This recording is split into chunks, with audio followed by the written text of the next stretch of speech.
नमस्कार दोस्तों, स्वागत है आपका फिर से एडू घोषला में। और मैं आपका एडू मित्र। हम एडुटेरिया की सीरीज को आगे बढ़ाते हैं।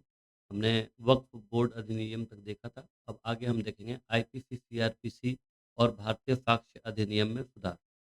ठीक है, reforms in IPC, CrPC and Indian evidence act. इनमें कुछ कुछ सुधार किया गया है। गृह मंत्रालय ने 2020 में आपराधिक कानून की 3 संहिताओं की समीक्षा के लिए राष्ट्रीय विधि विश्वविद्यालय Delhi, national law university Delhi के वाइस चांसलर कुलपति प्रोफेसर रणवीर सिंह की अध्यक्षता में एक समिति गठित की। ठीक है। भारतीय न्याय संहिता 2023, भारतीय नागरिक सुरक्षा संहिता 2023 और भारतीय साक्ष्य अधिनियम इंडियन एविडेंस एक्ट 2023 1 जुलाई 2024 से लागू कर।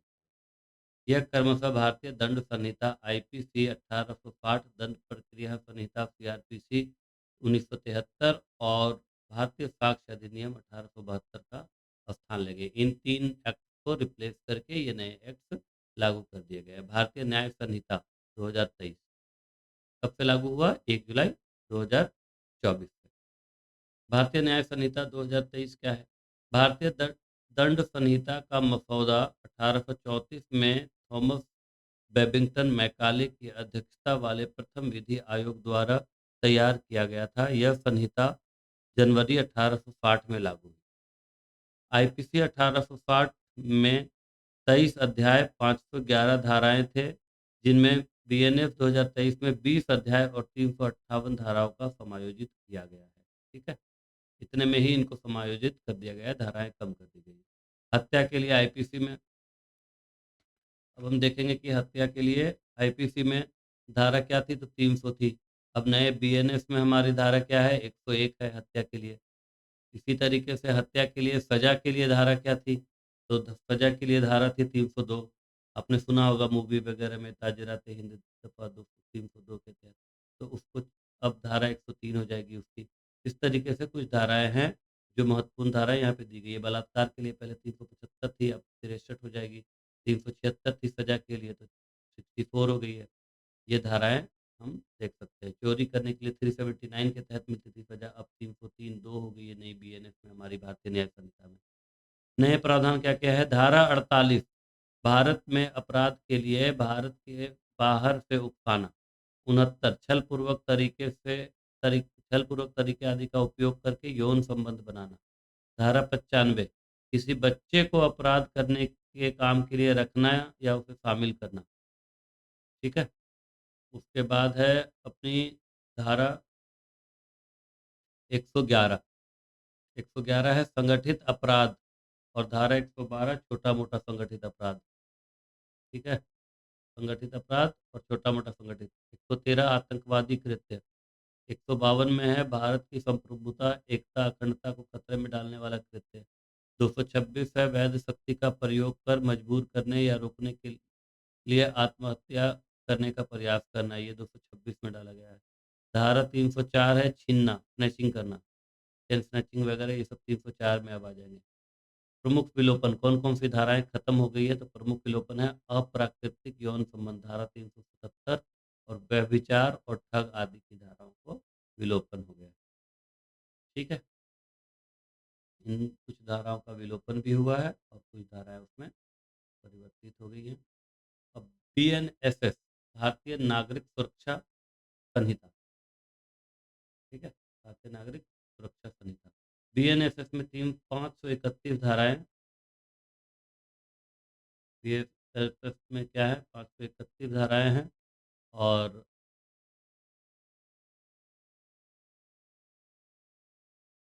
39 अध्याय। ठीक है, 531 धाराएं हैं और 39 अध्याय हैं, 39 चैप्टर। ठीक है, जबकि सीआरपीसी में 484 धाराएं थी और 37 अध्याय थे। धारा 86, घोषित व्यक्ति की संपत्ति की पहचान और पूर्ति, ऑडियो वीडियो इलेक्ट्रॉनिक माध्यम से तलाशी जब्ती की रिकॉर्डिंग। संपत्ति की कुर्की 107 में, जब्ती या वापसी। 172 में पुलिस के वैध निर्देशों का पालन करने के लिए बाध्य व्यक्ति। 200 336 में है कुछ मामलों में लोक सेवकों, विशेषज्ञों, पुलिस अधिकारियों का साक्ष्य। 356 में है घोषित अपराधी की अनुपस्थिति में जांच, परीक्षण और निर्णय। उसके बाद है 398 में गवाह संरक्षण योजना। 472 में मृत्युदंड के मामलों में दया याचिका। 530 में इलेक्ट्रॉनिक मोड से परीक्षण। ये कुछ धाराएं हैं जो अभी इसमें घोषित की गई है बीएनएसएस में। इसकी मुख्य विशेषता क्या है? एफआईआर में कुछ विशेषता है। एफआईआर किसी भी पुलिस स्टेशन में दर्ज की जा सकती है। पहले था कि आपका जो नज़दीकी जहाँ घटना हुई है उस थाने में करनी पड़ती थी। अब किसी भी पुलिस स्टेशन में, चाहे अपराध का क्षेत्र कोई भी हो, पहले अपराध क्षेत्र के थाने में ही एफआईआर। इसे इलेक्ट्रॉनिक माध्यम से भी दर्ज किया जा सकता है। प्रारंभिक जांच 14 दिनों में पूरी होगी। बयानों की रिकॉर्डिंग। बलात्कार पीड़िता का बयान उसके घर पर दर्ज किया जाएगा। ऐसे बयान मोबाइल फोन सहित ऑडियो वीडियो इलेक्ट्रॉनिक माध्यम से भी दर्ज किया जा सकता है। यौन उत्पीड़न की पीड़िता का बयान दर्ज करने के लिए महिला पुलिस अधिकारी का होना आवश्यक है। 15 वर्ष से कम या 60 वर्ष से अधिक आयु के किसी भी पुरुष, किसी भी महिला, मानसिक या शारीरिक रूप से विकलांग व्यक्ति, गंभीर बीमारी से पीड़ित व्यक्ति, किसी भी व्यक्ति का बयान दर्ज करने के लिए पुलिस स्टेशन नहीं बुलाया जाएगा। 10 वर्ष या उससे अधिक कारावास से दंडनीय अपराधों में गवाह के न्यायिक मजिस्ट्रेट द्वारा बयान दर्ज करना होगा। ठीक है। और उसके बाद क्या है? गिरफ्तारी से रिलेटेड कुछ है। तो गिरफ्तारी से रिलेटेड क्या है? 3 वर्ष से कम के कारावास की सजा वाले अपराध में डीएसपी की अनुमति के बिना वृद्ध या अशक्त व्यक्ति की गिरफ्तारी नहीं की जाएगी। गिरफ्तार व्यक्तियों का रिकॉर्ड रखने के लिए उसे डिजिटल मोड में प्रदर्शित करने के लिए पुलिस स्टेशन नामित पुलिस अधिकारी की नियुक्ति की जाएगी। शुरुआती 15 दिनों के बाद भी पुलिस रिमांड मांगा जा सकता है। आरोपी की रिमांड बीएनएसएस के तहत मांगी जाएगी। उन मामलों में गिरफ्तारी से पहले 40 दिनों के भीतर जहां अपराध 10 वर्ष से कम का कारावास हो के लिए दंडनीय है। उन मामलों में गिरफ्तारी से पहले 60 दिनों के भीतर जहां अपराध 10 वर्ष से अधिक के लिए कारावास के लिए दंडनीय है। बीएनएस और पॉक्सो के तहत कुछ यौन अपराध मामलों की जांच सूचना दर्ज होने की तारीख से 2 महीने के भीतर पूरी की जाएगी। ठीक है। इन मामलों में 2 महीने के भीतर जांच पूरी की जाएगी। अगला है भारतीय साक्ष्य अधिनियम, इंडियन एविडेंस एक्ट। इस नए अधिनियम में 170 धाराएं हैं, जबकि पहले भारतीय साक्ष्य अधिनियम में 166 धाराएं थी, 4 धाराएं बढ़ गई है। यह किसी भी न्यायालय में या उसके समक्ष सभी न्यायिक कार्रवाइयों पर लागू होता है, जिसमें सैन्य न्यायालय भी शामिल है, लेकिन किसी न्यायालय या अधिकारी के समक्ष प्रस्तुत हलफनामों या मध्यस्थ के समक्ष कार्रवाई पे लागू नहीं होता है। ठीक है। इसमें क्या है कि ये सभी न्यायालय पे लागू होगा, लेकिन कोर्ट मार्शल वगैरह पे भी होगा, before any court including court martial, but not to affidavit presented to any court or officer, not to proceeding or an arbitrator. ठीक है। आर्बिट्रेटर। इलेक्ट्रॉनिक या डिजिटल रिकॉर्ड के लिए एक नई धारा 61 जोड़ी गई है। इलेक्ट्रॉनिक रिकॉर्ड के लिए एक नई धारा जोड़ी गई है। इलेक्ट्रॉनिक या डिजिटल रिकॉर्ड को साक्ष्य के रूप में स्वीकार करने की अनुमति देता है, जिसमें उन्हें पारंपरिक दस्तावेजी साक्ष्य के बराबर वैधता। पहले इलेक्ट्रॉनिक रिकॉर्ड को हम एविडेंस नहीं मानते थे, अब हम को भी एविडेंस मानेंगे धारा 61 के तहत। द्वितीयक साक्ष्य में निम्नलिखित में शामिल करने का विस्तार किया गया है। द्वितीयक साक्ष्य, इसमें इसको किसको द्वितीयक साक्ष्य के रूप में मानेंगे? यांत्रिक प्रक्रियाओं द्वारा मूल से बनाई गई प्रतिलिपियां। ठीक है। उसके बाद दस्तावेज के समकक्ष बनाई गई प्रतिलिपियां। इसे देखने वाले गवाह द्वारा प्रदान किए गए दस्तावेज या सामग्री का मौखिक विवरण। दस्तावेज का सटीक परिभाषा में इलेक्ट्रॉनिक रिकॉर्ड भी शामिल है। डीएनए साक्ष्य की स्वीकार्यता के लिए विशेष प्रावधान है। डीएनए साक्ष्य को मानने के लिए भी, स्वीकार करने के लिए भी विशेष प्रावधान है। नागरिक समान नागरिक संहिता विवाह, तलाक, विरासत, गोद लेना, उत्तराधिकारी से संबंधित सभी धार्मिक समुदायों के मामले पर लागू होता है। इसे राज्य नीति निर्देशक सिद्धांतों के अनुच्छेद 44 के तहत रखा है। गोवा पुर्तगाली नागरिक संहिता 1867 के रूप में, लेकिन स्वतंत्रता से पहले समान नागरिक संहिता का पालन करने वाला पहला राज्य है। ठीक है। उत्तराखंड स्वतंत्रता के बाद समान नागरिक संहिता को अपनाने वाला देश का पहला राज्य है। ये डायरेक्ट अपनाने वाला, और वो अलग एक्ट के तहत अपना रहा था, गोवा, है ना। उत्तराखंड में समान नागरिक संहिता का मसौदा तैयार करने के लिए सुप्रीम कोर्ट के पूर्व न्यायाधीश न्यायमूर्ति रंजन प्रताप देसाई के नेतृत्व में 5 सदस्यीय समिति का गठन किया गया था। शाहबानो मामले में 1985 में, सायरा बानो मामला 2017 में सुप्रीम कोर्ट ने समान नागरिक संहिता का समर्थन किया था। बी.एन. राव समिति ने एक संहिताबद्ध हिंदू कानून की सिफारिश की थी, भारत में धर्म आधारित व्यक्तिगत कानून। अब ये अगला ये है हिंदू व्यक्तिगत कानून, ठीक है, हिंदू पर्सनल। हिंदू विवाह अधिनियम 1955 आता है, इसके तहत हिंदू उत्तराधिकार अधिनियम 1956 आता है, इसके अंतर्गत हिंदू दत्तक ग्रहण और भरण पोषण अधिनियम 1956 आता है, इसके अंतर्गत हिंदू शब्द में सिख, बौद्ध और जैन भी शामिल है। ये चीज याद रखें, आपको लगेगा कि हिंदू सिर्फ हिंदू धर्म के लिए, तो हिंदू में ये आगे लिखा गया कि हिंदू शब्द में सिख, बौद्ध और जैन भी शामिल है। मुस्लिम व्यक्तिगत लॉ, मुस्लिम पर्सनल लॉ क्या है? व्यक्तिगत कानून, शरीयत अधिनियम 1937 के तहत चलता है। पारसी का अलग व्यक्तिगत लॉ है, पारसी विवाह और तलाक अधिनियम 1936। ईसाई व्यक्तिगत लॉ है, ईसाई अधिनियम, ईसाई विवाह अधिनियम 1872 का चलता है। अभी एक राष्ट्र एक चुनाव की बात चल रही थी अभी, वन नेशन वन इलेक्शन, इसके बारे में देखते हैं। लाल किले की प्राचीर से प्रधानमंत्री जी ने कहा था, मैं राजनीतिक दलों और देश के संविधान को समझने वालों से आग्रह करता हूं कि वह भारत की प्रगति के लिए एक राष्ट्र एक चुनाव के सपने को साकार करने के लिए आगे बढ़े। बार बार चुनाव देश में गतिरोध पैदा करता है। आज हर योजना और पहल ऐसा लगता है कि यह चुनाव चक्र से प्रभावित है, और हर गतिविधि राजनीतिक विचारों से रंगी हुई है। पूर्व राष्ट्रपति रामनाथ कोविंद की अध्यक्षता में एक राष्ट्र एक चुनाव पर गठित उच्च स्तरीय समिति ने अपनी रिपोर्ट राष्ट्रपति द्रौपदी मुर्मू जी को सौंपी। समिति की मुख्य सिफारिश क्या है रिपोर्ट में? पैनल ने लोकसभा और राज्य विधानसभाओं के लिए एक चुनाव कराने की सिफारिश करी। स्थानीय निकाय चुनाव भी 100 दिनों के भीतर होने चाहिए। इसके लिए अनुच्छेद 324 ए लागू किया जाना चाहिए। आर्टिकल 324 ए में यह है कि 100 दिनों के भीतर किस तरीके से चुनाव करवाना है, उसको भी लागू करने की बात की गई है। सदन में बहुमत न होने या अविश्वास प्रस्ताव आने की स्थिति में नई लोकसभा के गठन के लिए नए चुनाव कराए जा सकते हैं। नई लोकसभा पिछली लोकसभा के कार्यकाल से बचे हुए समय तक के लिए ही काम करेगी। जब राज्य विधानसभाओं के लिए नए चुनाव होते हैं, तो वह नवनिर्वाचित विधानसभा लोकसभा के पूर्ण कार्यकाल के अंत तक अस्तित्व में रहेगी, जब तक कि इसे पहले भंग न कर दिया जाए।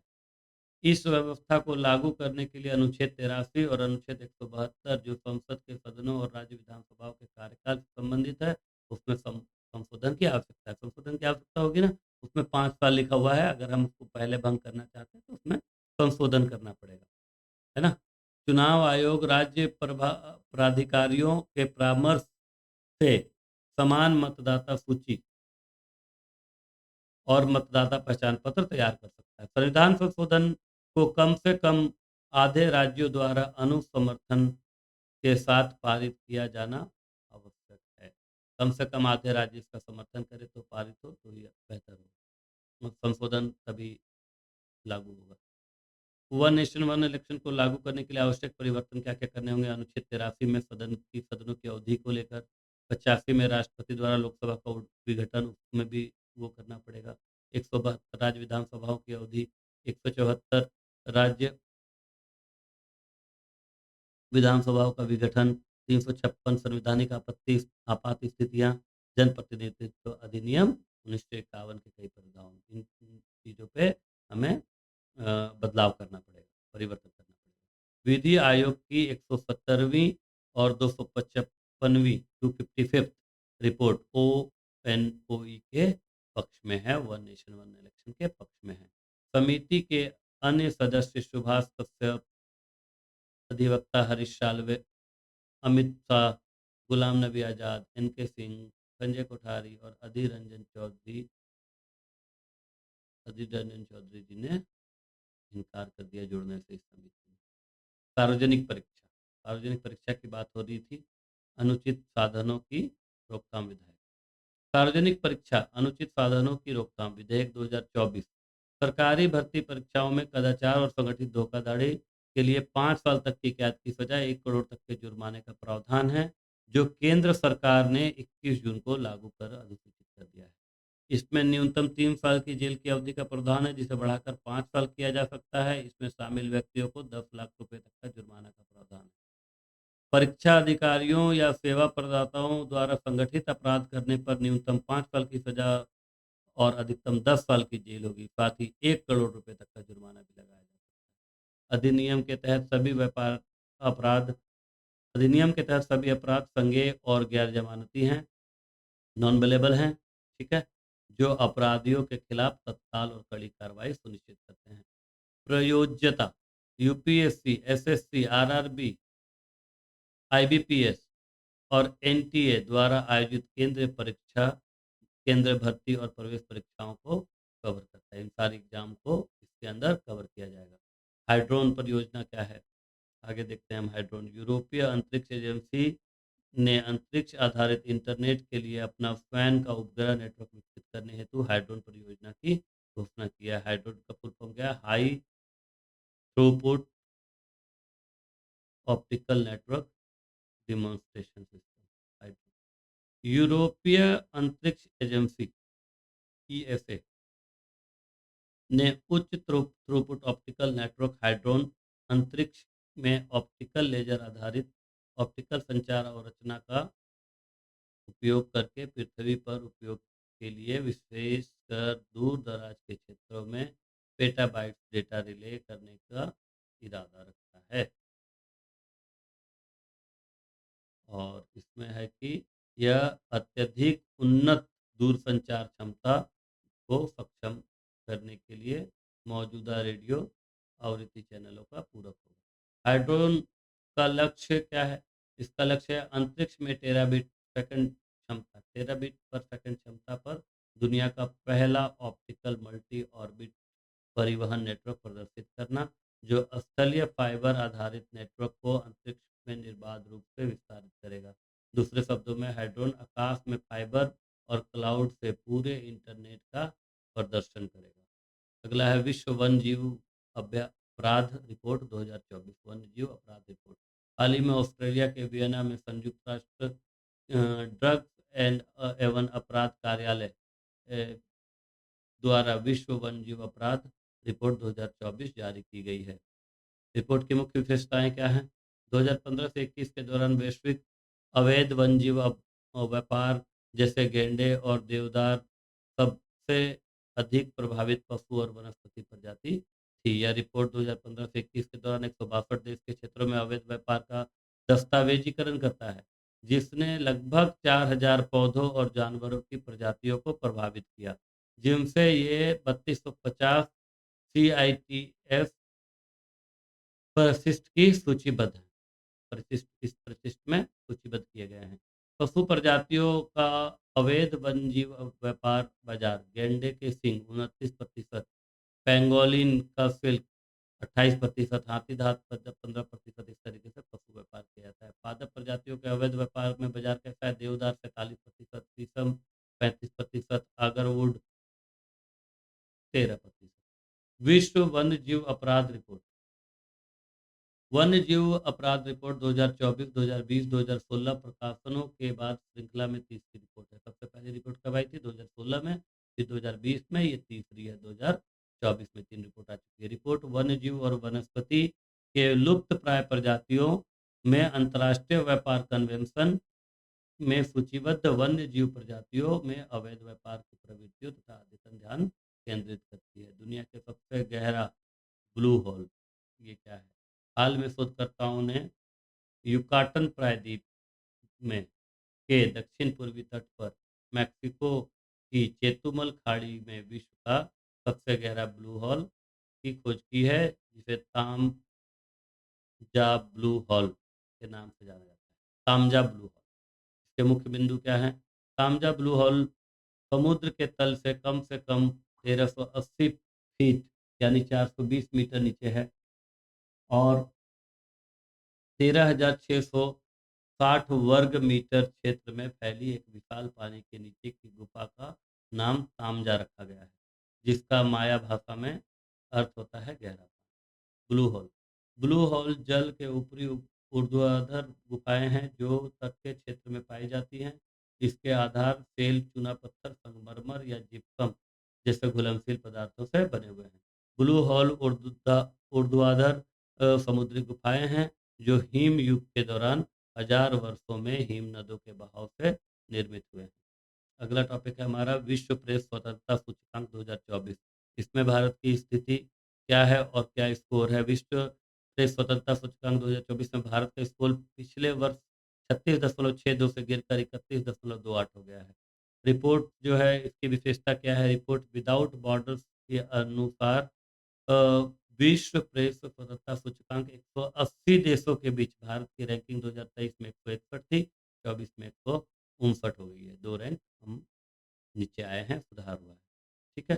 हालांकि यह सुधार मुख्य रूप से अन्य देशों की रैंकिंग में गिरावट के कारण हुआ है। यह सुधार हमारी रैंकिंग में सुधार नहीं है, दूसरों की गिरावट में है, क्योंकि हमारी हम देख सकते हैं 36 से घटकर 31 हुई है, तो हमारा भी प्रदर्शन और बुरा ही हुआ है, लेकिन इसमें सुधार हो गया क्योंकि और लोगों का प्रदर्शन और बुरा हुआ होगा। यह विश्व स्तर पर प्रेस की स्वतंत्रता और समग्र गिरावट के पत्रकारों की स्वतंत्र मीडिया आउटलेट्स के राजनीतिक दमन और भारी वृद्धि को दर्शाता है। विश्व स्तर पर प्रेस की स्वतंत्रता में औसतन 7.6 अंक की गिरावट आई है। रैंकिंग में नॉर्वे शीर्ष पर है, जबकि डेनमार्क दूसरे स्थान पर है। ये आप ध्यान रखें कि नॉर्वे है 1 नंबर पे और 2 नंबर पे क्या है? डेनमार्क है। ठीक है। भारत का स्कोर सुरक्षा संकेतक को छोड़कर बाकी मामलों में गिरा। भारत, तुर्की, पाकिस्तान, श्रीलंका पीछे हैं, जो क्रमशः 158, 152 और 150वें स्थान पर है। भारत जो है तुर्की, पाकिस्तान और श्रीलंका से भी पीछे है। ये पूछ सकता है क्योंकि हमारे पड़ोसी देश हैं। ठीक है, पाकिस्तान और श्रीलंका। तो तुर्की 158 पे है, पाकिस्तान जो है वो 152 पे है और श्रीलंका 150वें स्थान पर है। तो प्रयुक्त संकेतक क्या है? सामाजिक, सांस्कृतिक, आर्थिक, राजनीतिक, कानूनी और सुरक्षा, इन संकेतकों पे ध्यान देकर ये जो है सूचकांक की रिपोर्ट तैयार की जाती है। विश्व जनसंख्या संभावना रिपोर्ट 2024, ये द हिंदू की न्यूज़ थी। हाल ही में संयुक्त राष्ट्र के आर्थिक और सामाजिक मामलों के विभाग ने विश्व जनसंख्या संभावना रिपोर्ट जारी की है। इसके मुख्य बिंदु क्या-क्या हैं? 11 जुलाई को जारी इस रिपोर्ट में कहा गया कि 50 से 60 वर्षों में विश्व की जनसंख्या में वृद्धि जारी रहने की उम्मीद है। वर्ष 2080 के दशक में के मध्य में वैश्विक जनसंख्या लगभग 10.3 बिलियन के उच्चतम शिखर पर पहुंच जाएगी। वहीं 2024 में 8.2 बिलियन जनसंख्या होगी। शिखर पर पहुंचने के बाद वैश्विक जनसंख्या में धीरे धीरे गिरावट शुरू होने का अनुमान है, जो सदी के अंत तक 2 बिलियन रह सकती है, तक गिर सकती है। जन्म के समय जीवन प्रत्याशा 2024 में 73.3 वर्ष तक पहुंच गई है। ये बढ़ी है जीवन प्रत्याशा। और भारतीय संदर्भ में देखें तो अनुमान है 2024 में भारत की जनसंख्या वो 1.45 अरब हो जाएगी, मतलब 145 करोड़। और 2060 के दशक के प्रारंभ में भारत की जनसंख्या 1.7 अरब हो जाएगी। इसके बाद 12% की कमी आएगी। इस सदी में भारत विश्व का सबसे अधिक जनसंख्या वाला देश बना रहेगा। हाल में जारी UNFPA state of world population report के अनुसार भारत की जनसंख्या का अनुमान 144 करोड़ तक पहुंच गई है। भारत की कुल जनसंख्या का 68% 15 से 64 वर्ष की आयु के बीच है। ये ध्यान रखना है, कितना प्रतिशत है? 68%। ठीक है, 68% जो है वो है। अनुच्छेद 244 ए, ये क्या है? हाल ही में असम के आदिवासी बहुल दीफू लोकसभा क्षेत्र में सभी दलों के उम्मीदवारों ने एक स्वायत्त राज्य के भीतर राज्य बनाने के लिए संविधान के अनुच्छेद 244 ए को लागू करने का वादा किया था। अनुच्छेद 244 ए क्या कहता है? अनुच्छेद 244 ए को 22वां संविधान संशोधन अधिनियम 1969 के द्वारा शामिल किया गया था। यह संसद को असम राज्य के भीतर छठी अनुसूची में निर्दिष्ट सभी या कुछ आदिवासी क्षेत्रों को शामिल करते हुए एक स्वायत्त राज्य स्थापित करने के लिए एक कानून बनाने की अनुमति देता है। संविधान की छठी अनुसूची तथा अनुच्छेद अनुच्छेद 244 ए में क्या अंतर है? छठी अनुसूची के तहत आदिवासी क्षेत्रों में विकेंद्रीकृत शासन के पहले से ही निर्वाचित प्रतिनिधियों वाली परिषदें मौजूद हैं। हालांकि इन परिषदों के पास सीमित शक्तियां हैं। वे कानून प्रवर्तन को नियंत्रित नहीं कर सकते और उनका वित्तीय अधिकार भी सीमित है। दूसरी ओर अनुच्छेद 244 से जनजातीय क्षेत्रों को अधिक स्वायत्त शक्तियां प्रदान करता है। इनमें महत्वपूर्ण शक्ति कानून और वन व्यवस्था पर नियंत्रित है। तो 244 ए में जो है वो शक्तियाँ और ज़्यादा हैं, जबकि अनुच्छेद 6 के तहत जो शक्तियाँ हैं वो सीमित शक्तियाँ हैं। सॉरी, अनुसूची 6 के तहत जो शक्तियाँ हैं वो सीमित शक्तियाँ हैं। हुरुन ग्लोबल यूनिकॉर्न इंडेक्स 2024, ठीक है, Hurun research institute global unicorn index 2024 जारी किया है।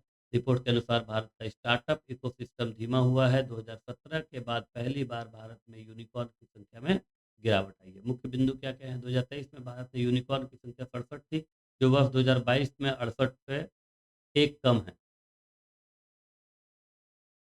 संयुक्त राज्य अमेरिका और चीन के बाद भारत विश्व में यूनिकॉर्न का तीसरा सबसे बड़ा केंद्र है। 703 यूनिकॉर्न के साथ अमेरिका इस सूची में शीर्ष पर है, जबकि 340 यूनिकॉर्न के साथ चाइना इस सूची में दूसरे स्थान पर है। शहर के हिसाब से बेंगलुरु 32 यूनिकॉर्न के साथ 7वें स्थान पर और मुंबई 14 यूनिकॉर्न के साथ 19वें स्थान पर। ठीक है, शहरों की बात करें तो भारत का सबसे ज़्यादा यूनिकॉर्न वाला शहर बेंगलोर वर्ल्ड में 32 यूनिकॉर्न के साथ 7वें स्थान पे है। और मुंबई जो भारत के हिसाब से दूसरा है वर्ल्ड में 19वें स्थान पर है, 14 यूनिकॉर्न। यूनिकॉर्न वे स्टार्टअप है। यूनिकॉर्न क्या है? यूनिकॉर्न वे स्टार्टअप है जिनका मूल्य कम से कम $1 अरब है तथा जो अभी तक किसी सार्वजनिक एक्सचेंज में सूचीबद्ध नहीं है। भारत में नवीनीकरण ऊर्जा की क्षमता। भारत दुनिया का तीसरा सबसे बड़ी ऊर्जा खपत वाला देश है। भारत नवीनीकरण ऊर्जा स्थापित क्षमता में विश्व में चौथे स्थान पर है। पवन ऊर्जा क्षमता में चौथा तथा सौर ऊर्जा क्षमता में 5वें स्थान पर है। इंटरनेशनल नवीनीकरण ऊर्जा एजेंसी नवीनीकरण क्षमता सांख्यिकी 2023 की रिपोर्ट के अनुसार आंकड़े क्या कहते हैं? भारत में स्थापित गैर जीवाश्म ईंधन क्षमता के पिछले 8.5 वर्षों में 8.5 ईयर में 396% की वृद्धि हुई है और 190.97 गीगावाट बड़े हाइड्रो गीगावाट से अधिक देश की कुल क्षमता का लगभग 44% है, जो फरवरी 2024 तक स्थापित स्थापित सौर ऊर्जा क्षमता वाले 9 वर्षों में 30 गुना बढ़ गई है और फरवरी 2024 तक 75.5 गीगावाट हो गई है। स्थापित पवन क्षमता 45.15 गीगावाट, बायोमास 10.2 गीगावाट, 4.99 लघु जल से, बड़े हाइड्रो प्रोजेक्ट में है 46.92 गीगावाट और अपशिष्ट से ऊर्जा 0.58 गीगावाट। भारत के प्रमुख निर्धारित लक्ष्य क्या क्या है? 2030 तक 500 गीगावाट नवीनीकरण ऊर्जा स्थापित क्षमता करने का लक्ष्य निर्धारित किया। 2030 तक देश में अर्थव्यवस्था की कार्बन तीव्रता को 45% तक कम करने का लक्ष्य है। 2030 तक 5 मिलियन मीट्रिक टन प्रति वर्ष हरित हाइड्रोजन का उत्पादन किया जाएगा। 2070 तक नेट जीरो कार्बन का लक्ष्य प्राप्त कर लिया जाएगा। 2030 तक कार्बन उत्सर्जन की को 1 बिलियन टन तक कम करने का टारगेट लिया गया है। 2070 तक हमने कहा है कि हम जीरो कार्बन को वो अचीव कर लेंगे। ग्रामीण क्षेत्र, उसके बाद है हमारा अगला टॉपिक भारत में बहुआयामी गरीबी चर्चा पत्र। 15 जनवरी 2024 को नीति आयोग द्वारा 2005-6 से भारत में बहुआयामी गरीबी शीर्षक पर एक चर्चा पत्र जारी किया गया। इस चर्चा पत्र में राष्ट्रीय परिवार स्वास्थ्य सर्वेक्षण 4 2015-16 में कराया गया था और राष्ट्रीय परिवार स्वास्थ्य संरक्षण सर्वेक्षण 5 जो 19 से 21 में कराया गया, इनके आंकड़ों का भी प्रयोग किया गया। भारत में बहुआयामी गरीबी में उल्लेखनीय कमी आई है। 2013-14 में 29.17 से घटकर 2022-23 में 11.28% हो गई है। विगत 9 वर्षों में लगभग 24.82 करोड़ लोग गरीबी से बाहर निकले हैं।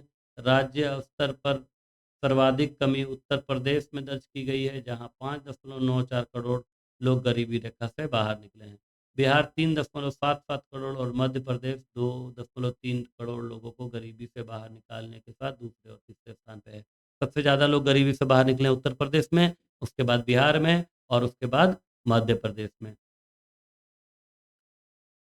इस अवधि के दौरान राष्ट्रीय एमपीआई में के सभी 12 संकेतकों के उल्लेखनीय सुधार हुआ है। राष्ट्रीय बहुआयामी गरीबी सूचकांक, इसके पहले हमने अंतर्राष्ट्रीय बहुआयामी गरीबी सूचकांक देखा था, अभी हम देखेंगे राष्ट्रीय बहुआयामी गरीबी सूचकांक एमपीआई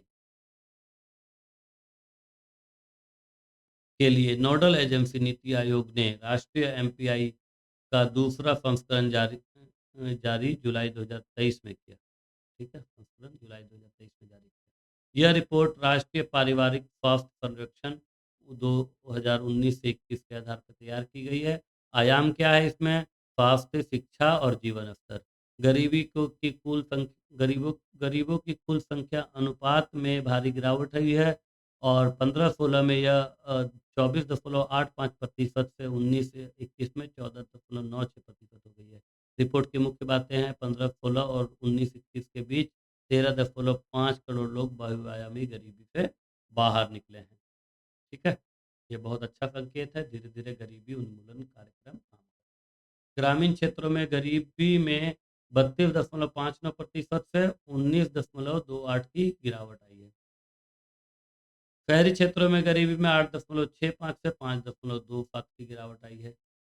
वर्ष 15-16 से 19-21 के बीच गरीबी तीव्रता 47% से घटकर 44% रह गई है। एमपीआई मूल्य में सुधार 15-16 में 0.177 से 19-20 में 0.066। सभी 12 संकेतकों में उल्लेखनीय कमी देखी गई है। राज्य का प्रदर्शन कैसा रहा? बहुआयामी गरीबी वाली जनसंख्या का उच्चतम हिस्सा बिहार, झारखंड, उत्तर प्रदेश, मेघालय और मध्य प्रदेश। बहुआयामी गरीबों के अनुपात में सबसे तेज कमी उत्तर प्रदेश में सबसे तेज कमी आई है, फिर बिहार में, फिर मध्य प्रदेश में। उसके बाद चौथे स्थान पे उड़ीसा, पांचवें पे राजस्थान। केरल की हिस्सेदारी सबसे कम थी। बिहार में पूर्ण अवधि में एमपीआई मूल्य की सबसे तेज कमी देखी गई। ठीक है, चुनावी बॉन्ड ये क्या है? राजनीतिक दलों को दान देने के लिए एक वित्तीय साधन है जिसे 2017-18 के बजट में पेश किया गया था, 2018 में लॉन्च किया गया था। एडीआर बनाम यूओआई मामले में 5 न्यायाधीशों की संवैधानिक पीठ ने अनुच्छेद 19(1)(a) में निहित मतदाताओं की सूचना के अधिकार का उल्लंघन करने के लिए चुनावी बॉन्ड योजना को रद्द कर दिया। हाल ही में सुप्रीम कोर्ट ने इस बात पर प्रकाश डाला कि यह समानता के सिद्धांत का उल्लंघन करता है। चुनावी बॉन्ड के बारे में कुछ जानकारी है। चुनावी बॉन्ड राजनीतिक दलों को गुमनाम दान के रूप में, जिसे वित्त विधेयक 2017 द्वारा पेश किया गया था। यह योजना किसी भी व्यक्ति को 1,000 रुपये से लेकर 1 करोड़ रुपये तक के मूल्य तक का चुनावी बॉन्ड खरीदने की अनुमति देता है। बॉन्ड केवल पंजीकृत राजनीतिक दल या निर्दिष्ट खाते में ही भुनाए जा सकते हैं।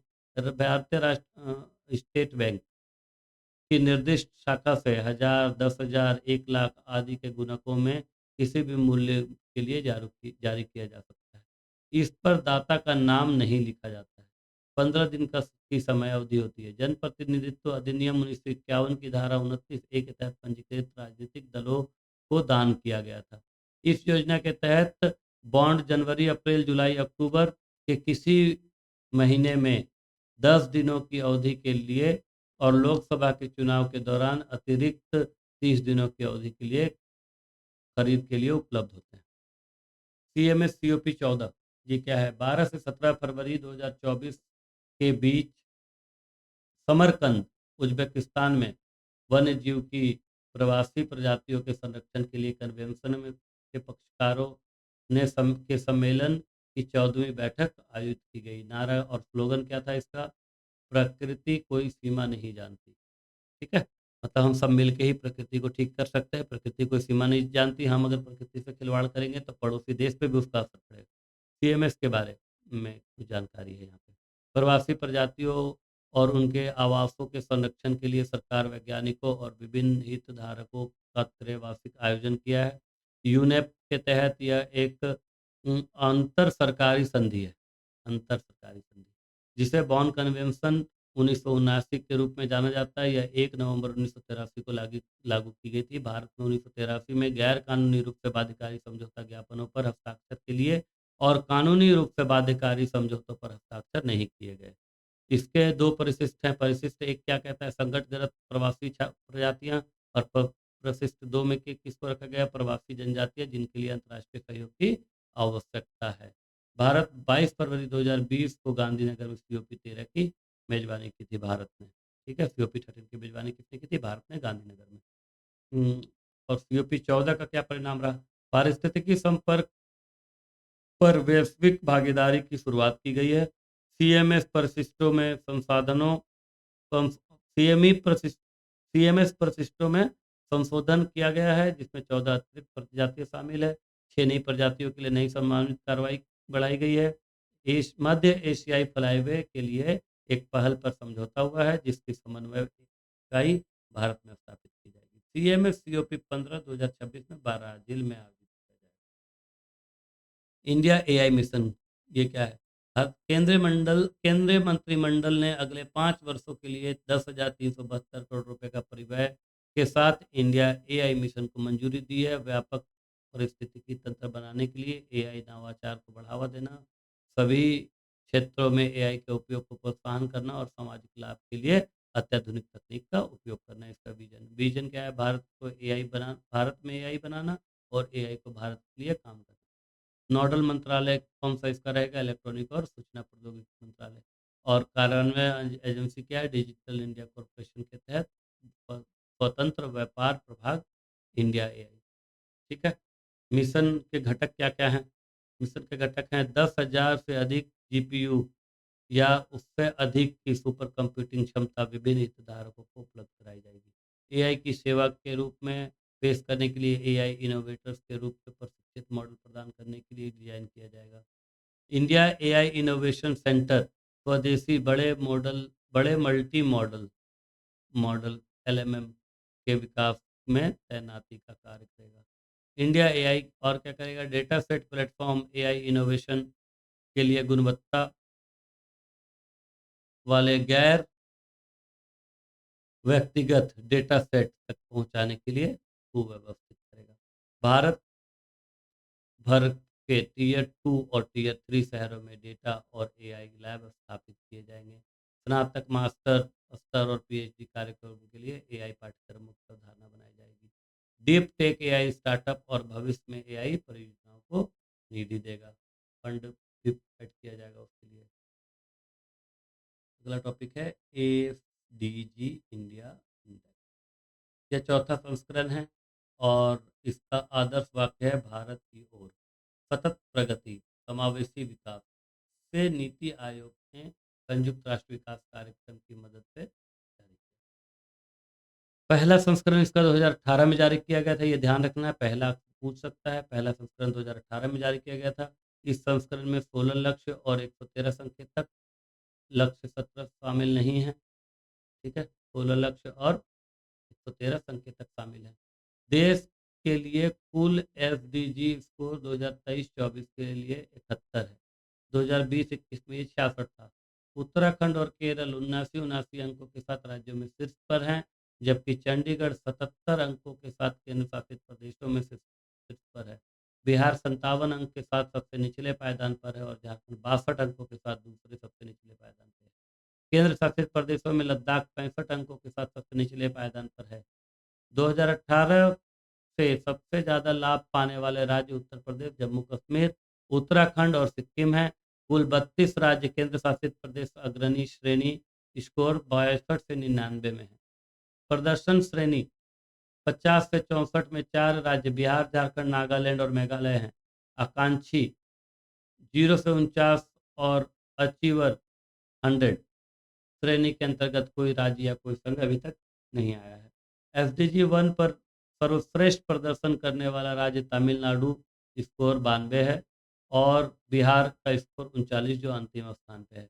एसडीजी 2 पर सर्वश्रेष्ठ प्रदर्शन करने वाला राज्य केरल का स्कोर 84 है और बिहार का 24 है जो अंतिम स्थान पर। अब अगला टॉपिक हमारा इजराइल और हमास का युद्ध, काफ़ी समय से न्यूज पे था।